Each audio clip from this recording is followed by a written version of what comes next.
A história de Paulo, o apóstolo dos gentios. Quem foi Paulo? Paulo de Tarso, sem dúvida, é um dos personagens bíblicos mais conhecidos por todos os cristãos. Ele é considerado como sendo o maior líder do cristianismo. Nesse vídeo, nós conheceremos mais sobre a história de Paulo, autor de 13 epístolas presentes na Bíblia. Biografia do apóstolo Paulo. Paulo, nome romano de Saulo, nasceu em Tarso, na Cilícia. Tarso não era um lugar insignificante. Atos 21:39. Ao contrário, era um centro de cultura grega que ficava próxima da costa nordeste do Mar Mediterrâneo. Paulo era um judeu da dispersão, um israelita circuncidado da tribo de Benjamim e membro zeloso do partido dos fariseus. Romanos 11:1. Paulo viveu em Tarso até os 12 anos e foi a Jerusalém para estudar a lei judaica com um homem chamado Gamaliel. Gamaliel era altamente respeitado entre os mestres religiosos judaicos do primeiro século. Era uma grande honra para Paulo se tornar um desses discípulos e demonstrava paixão pelo estudo das escrituras hebraicas. Adquirir o privilégio de estudar no Templo de Jerusalém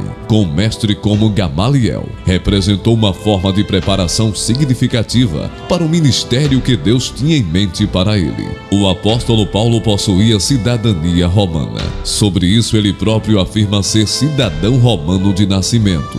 Atos 22:28. Provavelmente essa declaração indica que sua cidadania foi herdada de seu pai, que concedia alguns privilégios, dentre os quais podemos citar a garantia do julgamento perante César, se exigido, nos casos de acusação, imunidade legal dos açoites antes da condenação. Não poderia ser submetido à crucificação, a pior forma de pena de morte da época. Saulo de Tarso, o perseguidor. O livro de Atos dos Apóstolos informa que quando Estevão foi apedrejado, suas vestes foram depositadas aos pés de Saulo. Atos 7:58. Após esse episódio da morte de Estevão, Paulo de Tarso assumiu uma posição importante na perseguição aos cristãos. Ele recebeu autoridade oficial para liderar as perseguições. Além disso, na qualidade de membro do Concílio do Sinédrio, ele dava o seu voto a favor da morte dos cristãos. Atos 26:10. A própria Bíblia afirma que respirava ameaça e morte contra os discípulos do Senhor.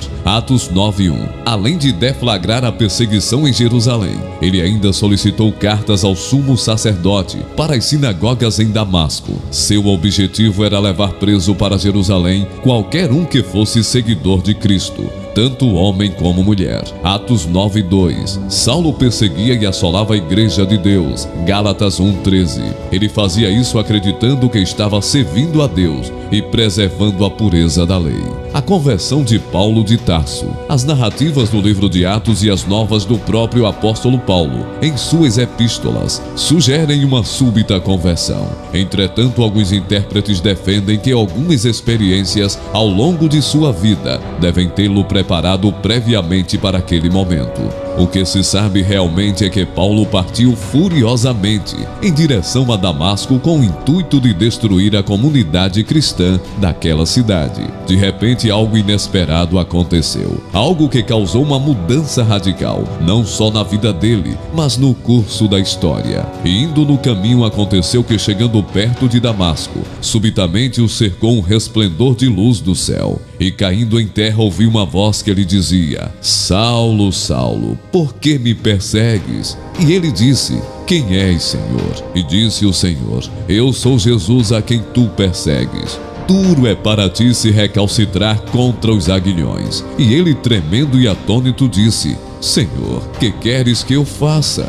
E disse-lhe o Senhor: Levanta-te e entra na cidade, e lá te será dito o que te convém fazer. Atos 9:3-6. Ao escrever Atos dos Apóstolos, Lucas descreve a conversão de Paulo de Tarso como um ato miraculoso, o momento em que um inimigo declarado de Cristo transformou-se em apóstolo seu. Os homens que estavam com Paulo ouviram a voz, mas não compreenderam as palavras. Eles ficaram espantados, mas não puderam ver a pessoa de Cristo. Por outro lado, Paulo ouviu Cristo ressurreto e ouviu suas palavras. Esse encontro foi tão importante para Paulo, que a base de sua afirmação sobre a legalidade de seu apostolado está fundamentada nessa experiência. 1 Coríntios 9:1. considerando que ele não havia sido um dos 12 discípulos de Jesus, além de ter perseguido seus seguidores. A necessidade e importância da revelação pessoal de Cristo fica evidente.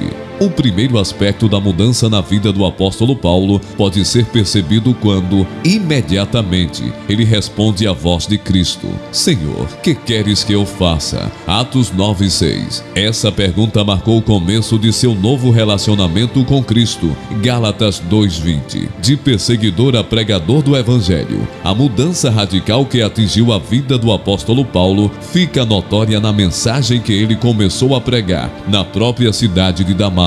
Isso é realmente impressionante. Ele começou a pregar o Evangelho no mesmo lugar em que pretendia prender os seguidores de Cristo. Atos 9:1 e 2. Mudança de vida total. Antes da conversão, Paulo de Tarso não aceitava a divindade de Jesus. Ele até acreditava ao perseguir seus seguidores como um animal selvagem, tentando forçá-los a blasfemar contra Jesus. Estaria fazendo a vontade de Deus. Atos 26, 9 a 11. É certo dizer que ele via Jesus como um impostor.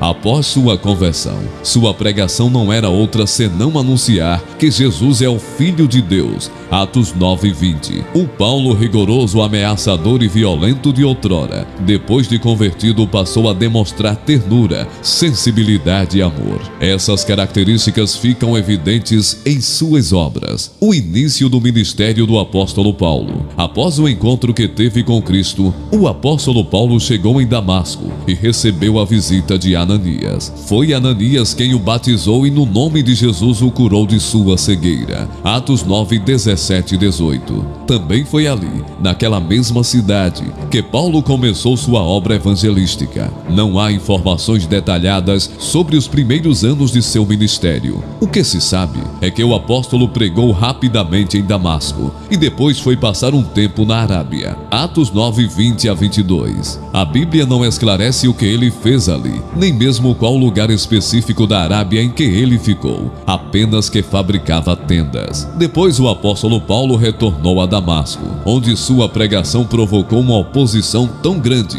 que ele precisou fugir para salvar sua própria vida. 2 Coríntios 11, 32 e 33. Naquela ocasião ele fugiu para Jerusalém. Gálatas 1:18. Nesse tempo havia completado cerca de 3 anos de sua conversão. Paulo tentou juntar-se aos discípulos, porém estavam todos receosos com ele, pois sua fama ainda era de um perseguidor feroz da igreja. Foi então que Barnabé se dispôs a apresentá-lo aos líderes dos cristãos. Entretanto, seu período em Jerusalém foi muito rápido, pois novamente os judeus procuravam assassiná-lo. Por conta disso, os cristãos decidiram despedir Paulo, uma decisão confirmada pelo Senhor numa visão, segundo o que ele próprio afirma em Gálatas 1:18. Ele ficou somente 15 dias com Pedro. Essa informação se harmoniza com o relato de Atos 22, 17 a 21. Paulo acabou deixando Jerusalém antes que pudesse se encontrar com os demais apóstolos e também antes de se tornar conhecido pessoalmente pelas igrejas da Judéia. Porém, os crentes de toda aquela região já ouviam as boas novas sobre Paulo e não era conhecido de vista das igrejas da Judéia, que estavam em Cristo, mas somente tinham ouvido dizer: aquele que já nos perseguiu, anuncia agora a fé que antes destruía. Gálatas 1, 22, 23. O silêncio em Tarso e o trabalho em Antioquia. Logo depois, o apóstolo Paulo foi enviado à sua cidade natal, Tarso. Ali ele passou um período de silêncio de cerca de 10 anos. Embora esses anos sejam conhecidos como sendo o período silencioso do ministério do apóstolo Paulo, é provável que ele tenha fundado algumas igrejas na região. Estudiosos sugerem que as igrejas mencionadas em Atos 15 e 41 tenham sido fundadas por Paulo durante esse mesmo período. É certo que Barnabé, ao ouvir falar da obra que Paulo estava desempenhando, solicitou a presença do apóstolo em Antioquia na posição de um obreiro auxiliar. O objetivo era que Paulo ajudasse numa promissora missão evangelística entre os gentios. Após cerca de 1 ano, ocorreu um período de grande fome. Então os crentes de Antioquia providenciaram contribuições reais para servir de auxílio aos cristãos da Judéia. Essas contribuições foram levadas por Paulo e Silas. Havendo completado sua missão, Paulo e Silas regressaram a Antioquia. Esse período em Antioquia foi essencial no ministério do apóstolo Paulo. Foi ali que sua missão de levar o evangelho aos gentios começou a ganhar força. Foi enquanto estava em Antioquia que o Espírito Santo orientou a igreja a separar Barnabé e Paulo para a obra a qual Deus os chamara. Só então tiveram início as viagens missionárias do apóstolo Paulo. E servindo eles ao Senhor e jejuando, disse o Espírito Santo: apartai-me a Barnabé e a Saulo para a obra que os tenho chamado. Então, jejuando e orando e pondo sobre eles as mãos, os despediram. Atos 13, 2 e 3. As viagens missionárias do apóstolo Paulo. O trabalho evangelístico do apóstolo Paulo abrangeu um período de cerca de 10 anos. Esse trabalho aconteceu principalmente em 4 províncias do Império Romano: Galácia, Macedônia, Acaia e Ásia. Paulo concentrava-se nas cidades-chave, isto é, nos maiores centros populacionais de uma época. Isso fazia parte de seu planejamento missionário. Quando alguns judeus e gentios aceitavam a mensagem do evangelho, logo esses convertidos tornavam-se o núcleo de uma nova comunidade local. Dessa forma, o apóstolo Paulo alcançou até mesmo as áreas rurais. A estratégia missionária usada pelo apóstolo Paulo pode ser resumida da seguinte forma: ele trabalhava nos grandes centros urbanos, para que dali a mensagem se propagasse nas regiões circunvizinhas. Ele pregava nas sinagogas, a fim de alcançar judeus e prosélitos gentios. Ele focava sua pregação na comprovação de que a nova dispensação é o cumprimento das profecias da antiga dispensação. Ele percebia as características culturais e as necessidades dos ouvintes. Assim, ele aplicava tais particularidades em sua mensagem evangélica. Ele mantinha um contato com as comunidades cristãs estabelecidas. Esse contato se dava por meio da repetição de visitas e envio de cartas e mensageiros de sua confiança. Ele estava atento às desigualdades presentes na sociedade de sua época e promovia a unidade entre ricos e pobres, gentios e judeus. Ele solicitava que as igrejas mais prósperas auxiliassem os mais pobres. Em Atos 14, 21 a 23, é possível perceber que o método de Paulo para estabelecer uma igreja local obedecia a um padrão regular. Primeiramente, era feito um trabalho dedicado ao evangelismo, com a pregação do evangelho. Depois havia um trabalho de edificação, onde os crentes convertidos eram fortalecidos e encorajados. Por último, presbíteros eram escolhidos em cada igreja, para que a organização eclesiástica fosse estabelecida. Primeira viagem missionária. A primeira viagem missionária de Paulo está registrada em Atos 13, 1 a 14 e 28. Não se sabe exatamente quanto tempo durou essa primeira viagem. Sabe-se apenas que ela deve ter ocorrido por volta de 44 e 50 depois de Cristo. O ponto de partida foi Antioquia, um lugar que havia se tornado um tipo de centro do cristianismo entre os gentios. Basicamente, a viagem foi concentrada na ilha de Chipre e na parte sudeste da província romana da Galácia. Barnabé foi o líder até um determinado momento da viagem, e Paulo era o pregador principal. João Marcos servia como auxiliador dos missionários principais. Entretanto, João Marcos deixou, literalmente os abandonou, e retornou para Jerusalém. A partir desse ponto, o apóstolo Paulo assumiu a liderança da missão. Segunda viagem missionária. Sua segunda viagem missionária está registrada em Atos 15, 36 a 18 e 22. O propósito dessa viagem, conforme o próprio Paulo diz, era visitar os irmãos por todas as cidades em que a palavra do Senhor já havia sido anunciada. Atos 15, 36. No entanto, ao discordarem sobre a ida de João Marcos na viagem missionária, Paulo e Barnabé decidiram se separar. Então Paulo levou consigo Silas, também chamado de Silvano. A data provável dessa viagem fica entre os anos de 50 e 54 depois de Cristo. Essa segunda viagem cobriu um território bem maior do que a primeira, estendendo-se até a Europa. A obra evangelística foi concluída na Macedônia e Acaia, e as cidades visitadas foram Filipos, Tessalônica, Bereia, Atenas e Corinto. O apóstolo Paulo permaneceu em Corinto um longo tempo. Atos 18, 11 e 18. Ali ele pregou o evangelho e exerceu sua atividade profissional de fazer tendas, Foi dessa cidade que ele enviou a Epístola aos Gálatas e provavelmente um pouco depois também enviou as Epístolas aos Tessalonicenses. Paulo também parou brevemente em Éfeso e ao partir prometeu retornar em outra ocasião. Atos 18, 20 e 21. Terceira viagem missionária. A terceira viagem missionária de Paulo está registrada em Atos 18, 21 a 23 e 16. Essa viagem ocorreu entre 54 e 58 depois de Cristo. O apóstolo Paulo atravessou a região da Galácia e Frígia e depois prosseguiu em direção à Ásia e à sua principal cidade, Éfeso. Ali o apóstolo ficou por um longo período, cumprindo a promessa anteriormente feita. Atos 19, 8 a 10. É provável que todas, se não pelo menos a maioria das 7 igrejas da Ásia, tenha sido fundada durante esse período. Parece que antes de Paulo escrever a primeira epístola aos Coríntios, ele fez uma segunda visita à cidade de Corinto, regressando logo depois para Éfeso. Então, mais tarde, ele escreveu 1 Coríntios. Quando deixou Éfeso, Paulo partiu para Macedônia. Foi ali, talvez em Filipos, que ele escreveu a segunda epístola aos Coríntios. Depois, finalmente, o apóstolo Paulo passou pela terceira vez em Corinto. Antes de partir dessa cidade, provavelmente ele escreveu a epístola aos Romanos, Romanos 15, 22 a 25. O resultado das viagens missionárias do apóstolo Paulo foi extraordinário. O evangelho se espalhou consideravelmente. Estima-se que perto do final do período apostólico, o número total de cristãos no mundo era em torno de 500 mil. Apesar de esse resultado ter sido fruto de um árduo trabalho, que envolveu um enorme número de pessoas,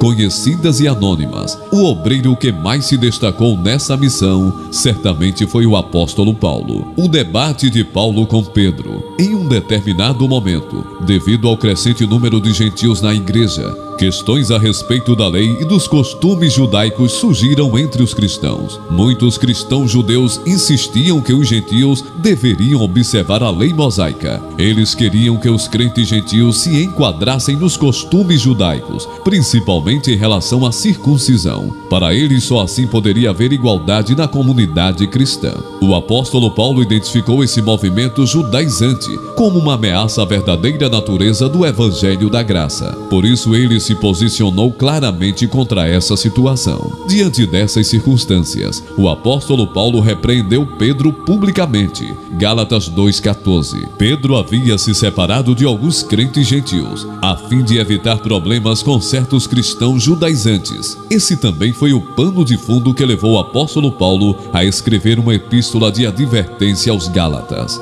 Nessa epístola, ele apresenta com grande ênfase o tema da salvação pela graça mediante a fé. Podemos dizer que esse acontecimento foi a primeira crise teológica da igreja. Para que o problema fosse solucionado, Paulo e Barnabé foram enviados a uma conferência com os apóstolos e anciãos em Jerusalém. O concílio decidiu que, de forma geral, os gentios que se convertessem não estavam sob a obrigação de observar os costumes judaicos. Prisões e morte do apóstolo Paulo. Existe muita discussão em relação ao número de prisões que o apóstolo Paulo sofreu. Essa discussão se dá principalmente pelo fato de o livro de Atos não descrever toda a história do apóstolo. Além disso, provavelmente Paulo foi preso algumas vezes por um período muito curto de tempo, como por exemplo, em Filipos, Atos 16, 23. Ao falar sobre suas próprias prisões, o apóstolo Paulo escreve o seguinte: são ministros de Cristo? Falo como fora de mim. Eu ainda mais, em trabalhos muito mais, em açoites mais do que eles, em prisões muito mais, em perigo de morte muitas vezes. 2 Coríntios 11, 23. Considerando apenas as principais prisões do apóstolo Paulo, sabe-se que ele foi preso em Jerusalém, Atos 21, e para impedir que fosse linchado, ele foi transferido para Cesareia. Nessa cidade, Félix, o governador romano, deixou o apóstolo Paulo na prisão por 2 anos. Atos 23, 26. Festo, sucessor de Félix, sinalizou que poderia entregar Paulo aos judeus, para que por eles fosse julgado. Como Paulo sabia que o resultado do julgamento seria totalmente desfavorável à sua pessoa, Então, na qualidade de cidadão romano, apelou para César. Depois de um discurso perante o rei Agripa e Berenice, o apóstolo Paulo foi enviado sob escolta para Roma. Após uma terrível tempestade, o navio a qual ele estava naufragou, e Paulo passou o inverno em Malta. Finalmente ele chegou a Roma na primavera. Na capital do império ele passou 2 anos em prisão domiciliar. Apesar disso, tinha total liberdade para ensinar sobre o Evangelho. Atos 28:31. É exatamente nesse ponto que termina a história descrita no livro de Atos dos Apóstolos. O restante da vida de Paulo precisa ser contada utilizando-se os registros de outras fontes. Por isso, as únicas informações adicionais que encontramos no Novo Testamento sobre a biografia do apóstolo Paulo são parte das epístolas pastorais. Essas epístolas parecem sugerir que o apóstolo Paulo foi solto depois dessa primeira prisão em Roma, relatada em Atos por volta de 63 depois de Cristo. 2 Timóteo 4:16 e 17. Após ser solto, ele teria visitado a área do Mar Egeu e viajado até a Espanha. O martírio em Roma. Depois, novamente, Paulo foi aprisionado em Roma. Desta última vez, ele acabou executado pelas mãos de Nero, por volta de 67 ou 68 depois de Cristo. 2 Timóteo 4:6 a 18. A epístola de Clemente a cerca de 95 depois de Cristo. E o cânon muratoriano, cerca de 170 depois de Cristo, testificam sobre uma viagem do apóstolo Paulo à Espanha. A tradição cristã conta que a morte do apóstolo Paulo ocorreu junto da estrada de Óstia, fora da cidade de Roma. Ele teria sido decapitado. Talvez o texto que mais defina a biografia do apóstolo Paulo seja exatamente esse: combati o bom combate, acabei a carreira, guardei a fé. Desde agora a coroa da justiça me está guardada, a qual o Senhor, justo juiz, me dará naquele dia, e não somente a mim, mas também a todos os que amarem a sua vinda. 2 Timóteo 4:7 e 8.